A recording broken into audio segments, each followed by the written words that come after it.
Welcome into the Blurred Wire. Today we are continuing to break down um a movie that's we're kind of talking about a movie that's in theaters right now, but more like the inspiration for the movie and where the saga all began.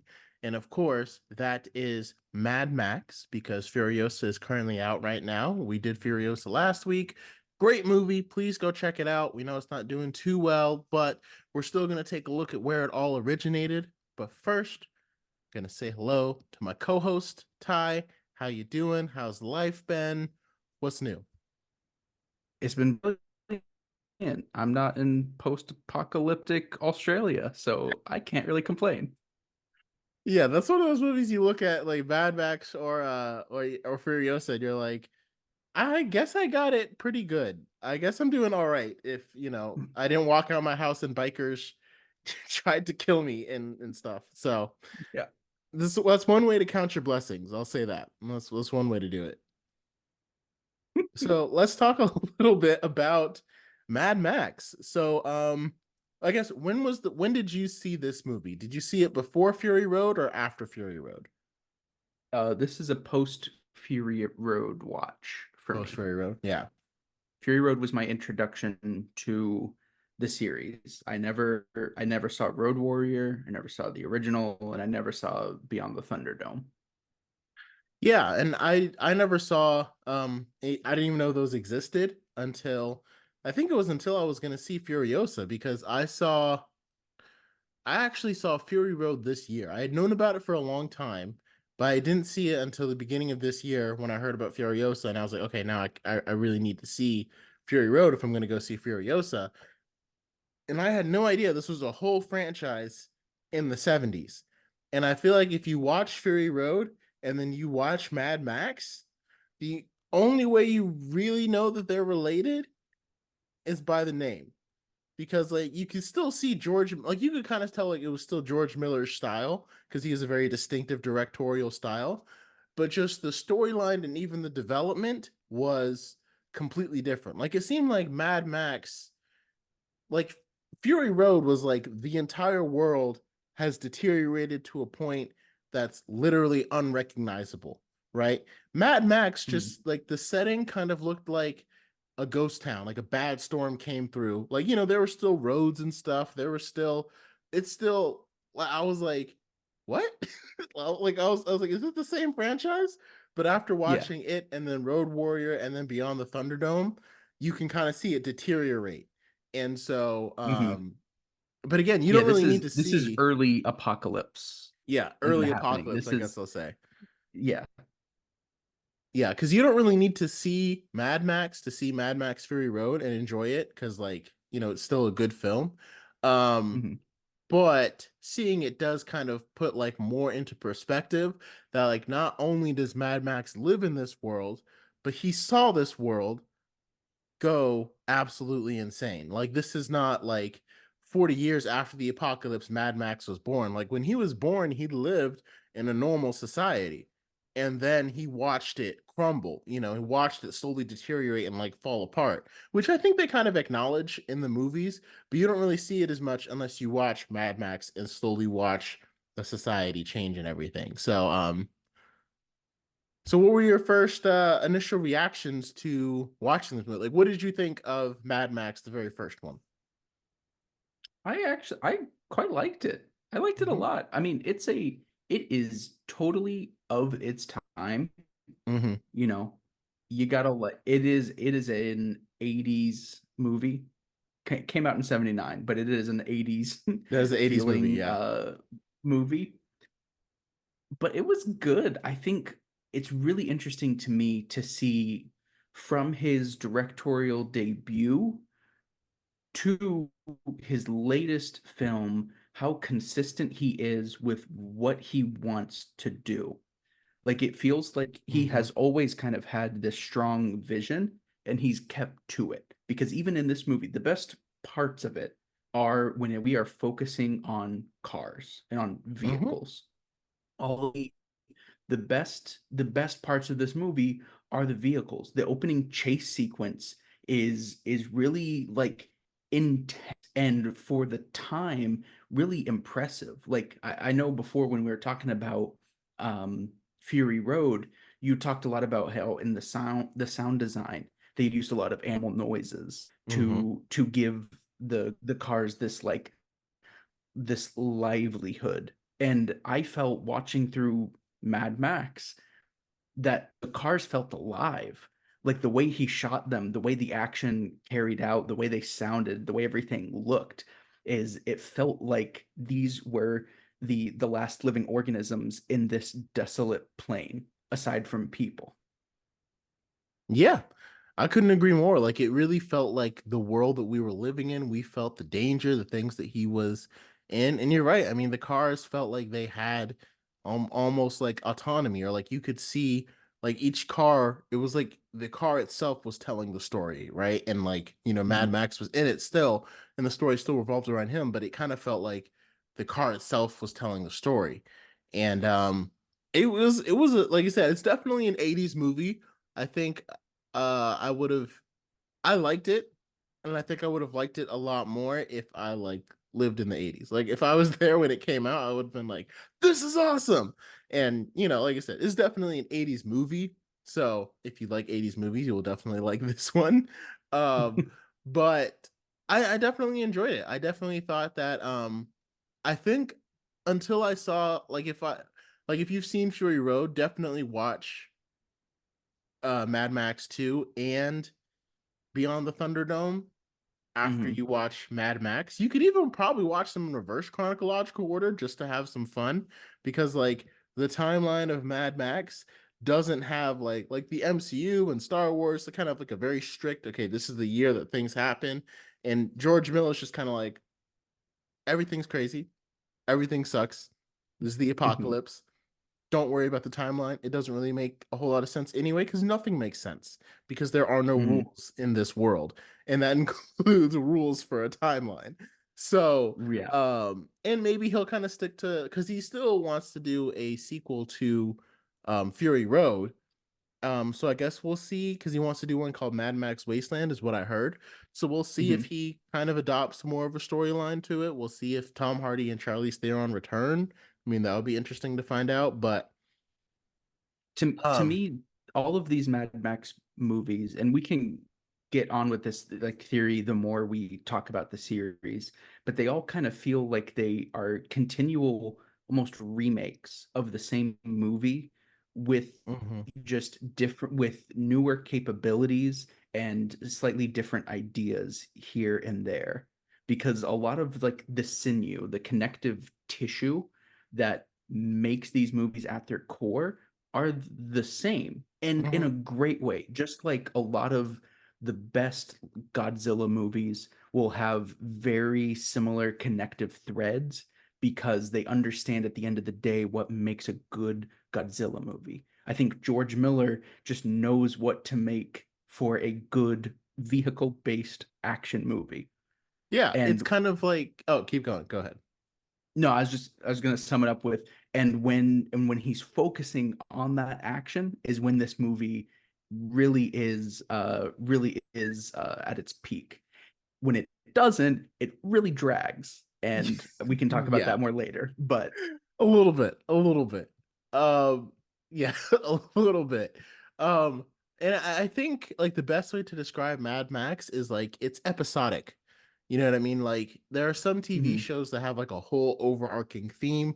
Well, like if you come in on episode 13, you're gonna be completely lost and not know what's going on.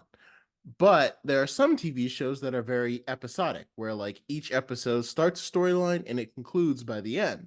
That's very similar with like Quantico was a great example of that, because the first two seasons of it were very overarching, where you couldn't just come in the middle of the season. But the last season was very episodic, and people didn't like it for that reason, because they felt like, again, it was like it's kind of starting a new story and it concluded it. So with like the Mad Max, it feels like every time George Miller is like wiping the slate clean and starting with a new story that Mad Max is mhm. in, it's like he doesn't carry any lessons into the next movie. There's no character growth for him, real like that I noticed in all three of these movies. He's not like, because again, the world is so crazy, and I think that's why. Like and like in sequels and stuff, they'll have moments where characters will do like callbacks to the first movie and be like, "That's who I was, but that's not who I am now." Like character growth moments that like people want to see. And if you Sure. like that in movies, this is not the franchise for you. But it's still a Absolutely. great franchise. Yeah, we get in a bit of an attempt of like not so much growth, but rather degradation of Mad Max, starting off as more seemingly loving as best he can and um more just, or perhaps believing in a justice system at the beginning, devolving into somebody fueled by revenge and the rule of strength and you know personal uh personal power. But it's done in a way that doesn't feel like it's trying to actually develop a character, and more just sign of the times. Like Hmm. in that way, it is. That's what I think I mean. Like it uses a lot of tropes in movies that came around that era, not in the action, but in the what's kind of expected for a lot of movies. Because in a lot of action movies, you'll have this like these really slow and boring and some of the worst for blockbusters around the time, makes it the most grueling to go back and watch. These sequences of just him trying to live a happy life, and it is painful and it is uninteresting and it is far from what makes this movie enjoyable. Agreed. Yeah, I don't think I could have said that better myself. I feel like what you said, like you don't really see a development of the character, you more see a development of the times. It feels like environment development, if that makes sense. Like the environment is Mhm. being developed, Yeah. like what's happening around him is being developed. We're seeing how crazy and how unhinged the world is. And I'm just checking. So Furiosa has been out. Okay, so just comparing, I was just gonna look at the box numbers really quick because that's one of the main things that Mad Max did. It's set, and I think it still has the record of budget to box office ratio because the budget for this film was about 350,000, which today is nothing, absolutely nothing. That's like an indie, Mhm. uh, not even A24. Like that is like almost like a Sundance Film Festival kind of budget. You know what I mean?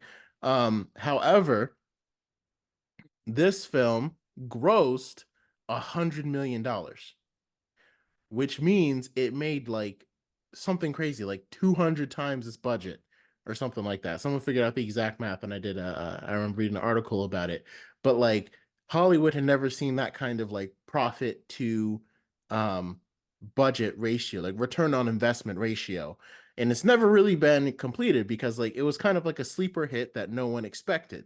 Mhm. Obviously it helped Mel Gibson get like tremendous fame. Was Mel Gibson like really famous before this, or was this kind of like his first like big Oh, success? I I think was he pretty was sure it is this was his breakout. I think this was his breakout Was because it says that he was little known. Of course, I wasn't around back then, so I don't really know how well known Mel Gibson was. he, Um we knew very little of him in yeah. 1979. Yeah. Yeah, this was the second movie he'd professionally been in. The first Oh, one was okay. Summer City. So yeah, so this essentially was like this movie helped put Mel Gibson on the map. I think a lot of people don't consider that like his breakout. Um, but it was like his first role as a very successful box office film. Um, Yeah, I mean it held that record for highest grossing, or not necessarily highest grossing, but like the percentage from mhm, how much it cost to make to how much the return on investment was the mhm. highest until very recently, I believe. Oh, I really? remember Something reading. I beat don't that? remember what film. I'm Yeah. surprised that something beat that nowadays because films are so expensive. Oh, was it that movie? about a guy, Freedom or The Sound of Freedom? Did that one break the record? No, it Okay. was the Blair Witch Project in 1999. Oh, okay. So not as So not recent that as I would. recently. Okay. No. I was I thought it like, was much closer from what I okay. was reading. Because I know The Sound of Freedom was like kind of an indie movie that didn't have, I don't think its budget, I don't even know if its budget was over 1 million, but it ended up grossing like almost 80 or something like that because it became like a Hmm. sleeper hit. Hmm. Um, and so like compared to now, Furiosa is currently in theaters. Right now it's at 120 million in its first 2 weeks at the box office. Hmm. So it's not horrible, but its budget is 168 million. So again, for this movie to really be considered a success, it's got to gross probably at least as much as Mad Max Fury Road did, which was $380 million. So it still has a long way to go to be considered profitable. Absolutely. Excuse me, sorry. Um, yeah, but it's an amazing feat that Mad Max accomplished because I'm like watching this movie again. If I was in the 80s, maybe I would have, but I'm like, this is such like a unhinged storyline. I'm sure it was hard for anyone in Hollywood to imagine like people are you're gonna get you're gonna sell 180 million dollars to this movie. Like they weren't expecting it, and that's probably why the budget was so little because they didn't have as much faith in it. And now it's become one of the best. It's become one of the, I don't think this one is considered one of the best action movies ever made, but it kind of helped build the franchise that gave us two of the best action movies ever made. So And it's yeah. interesting. This is it's a really another good example of how limitations can breed creativity. Because originally this movie wasn't intended to be post-apocalyptic. It that came from the fact that they didn't have a budget for a lot of background characters Oh man.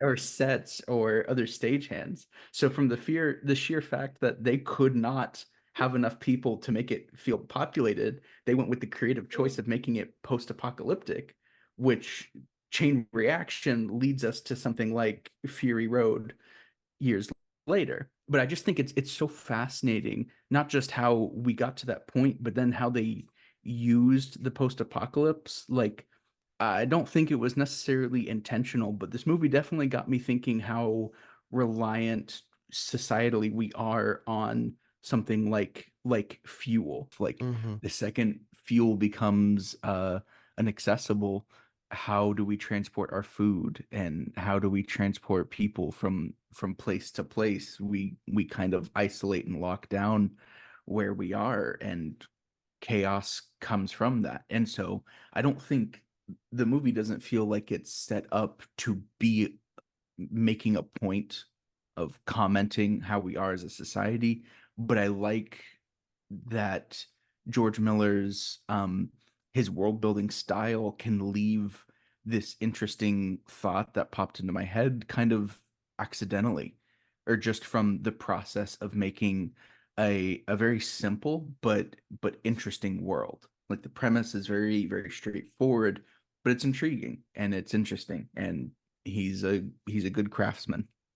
Yeah, I agree. And like, now it's kind of interesting. Like, I mean, I don't know if like this, I don't think it's like affecting Furiosa's box office, but it's like obviously the world is very reliant on fuel right now.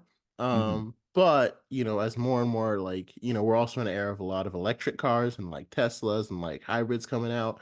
And I don't think that like affected Furiosa because like it's not like people are like, well, there wouldn't be this many cars with fuels because we still have electric cars. Like people aren't thinking that when you go to theaters. But it's No. just interesting how like, in the 80s, like they had like they didn't know electric cars were going to be a thing. You know what I mean? Like it was Right. still fuel was like still such a huge thing and huge like it became as valuable as money, in Hmm. this, apocalyptic wasteland. Um so yeah, I think that was it's a very interesting topic to be able to build a whole world off of, and I think he did a phenomenal job with it. Hmm. I also noticed that Hugh Keys Byrne was in both movies. I don't know if I'm saying his last name right, but and he's an Australian actor. And so like I really like how like, George Miller is Australian, and he depicts it in the wastelands of Australia, and he brings a lot of actors from that area to kind of help bring that authenticity. And so that's why I really liked Chris Hemsworth, being in Furiosa. Like it didn't feel like a hey, let me just grab a big star. You know what I mean? It felt like this is an authentic person that, is from Australia and can really help me tell the story of what Australia would be like in a post-apocalyptic world.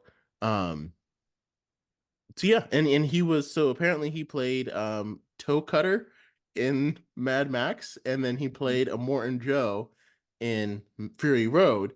But sadly he passed away recently. So that was I don't know Oh, if he that was did? I think he did, yeah. So I Oh. think he would have come back for Furiosa because someone else had to play him. But let me look Oh, up okay. exactly when he did die. But yeah, I love that, you know, George Miller, it was a very small role that he had, main villain, but relatively small in the scope Mhm. of this movie. But he brought him back for another role, I imagine, because he enjoyed working with him Yeah, and that's just yeah, exactly. It's and wanted to because support of him. yeah, and directors will do that even if it messes with continuity. So Hughes Keys Byrne died in at the end of 2020 at 71. It doesn't really give a cause of death. Might have Oh, just okay. been old age, but I mean 73 is not that old, but it doesn't really give a cause of death. But yeah, that's when he unfortunately passed away. But like in Fury Road, Josh Hellman plays two different characters. Like in Fury Road, he plays who does Josh Hellman play? Um, where was it? Oh, there's so many cast members.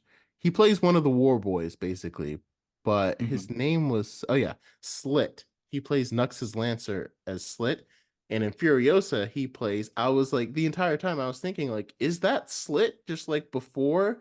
But no, he was playing a completely different character, named um Scrotus, his Hmm. psychologically unstable son. So yeah, I mean, when directors like an actor so much, it's kind of like screw the continuity. I'm just bringing you back because I like working with you, and Hmm. that can happen. Yeah. So I guess any final thoughts on Mad Max besides go watch it if you can. Go watch it if you can. I think it's solid, but the weakest of George Miller's. There, Really? Okay. yes, because I think there are things that are kind of, to me, feel like signs of the time that it was made in, and not so Mm-hmm. much a full execution of like what makes it so special. Mm-hmm. And we see that with the two sequels that immediately follow Mad Max, as well as Fury Road and Furiosa. I think you're right. I think the best way I can describe Mad Max is great for an 80s film.